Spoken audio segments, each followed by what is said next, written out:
called twining, which is a lock stitch technique that we do around the perimeter of the basket to hold the stakes in place so that the base doesn't shift. So if you are working out of the Textile Indie kit, grab the bundle of the cylindrical reed. So I'm going to line up these two ends, and I'm working with two separate pieces. Take one piece, I'm going to tuck it under this fourth stake in. I'm going to lift this fourth stake up, go under the fourth stake, set it on top of the third stake. Now take a clamp, and from the left, we're going to clamp that in place, and then grab your other piece, your second piece of round reed, lift number 5 up out of the way, go behind it or under it, and then on top of 4. So we have our two pieces here.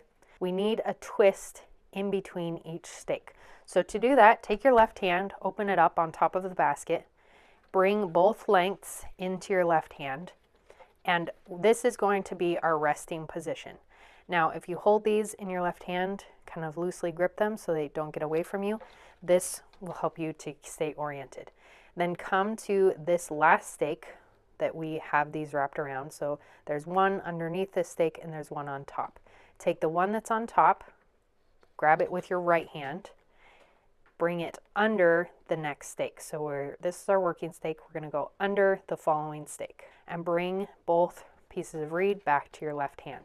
Now this piece of reed is on top of our new current working stake. This one's on top, so grab this one with your right hand, bring it under the following stake, and then return that piece of round reed to your left hand. Now when you get to a corner right here, keep your reed in your left hand.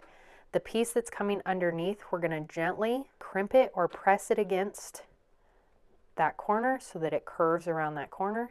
And now we're going to grab the piece that's coming on top once again. It's going to float over this working stake, and now we're switching working stakes. So we're going around the corner. Again, we're going to allow that to fold around the corner. Bring it under, tuck it up against the base, and then return it to our left hand or the resting hand, like so. And now we've met up with our ends. This first end right here on this third stake, so 1, 2, 3, this third stake here, we're going to follow it, and to the far edge or closest to you side of that stake, we're going to cut like this so that these crisscross like this, and they overlap the stake the full width of the stake. So don't cut it right at the edge, or you're going to have a loose piece that sticks out the bottom. You want to let it overlap the full width and then cut it. And again, for this side, overlap the full width of the stake and then cut it right here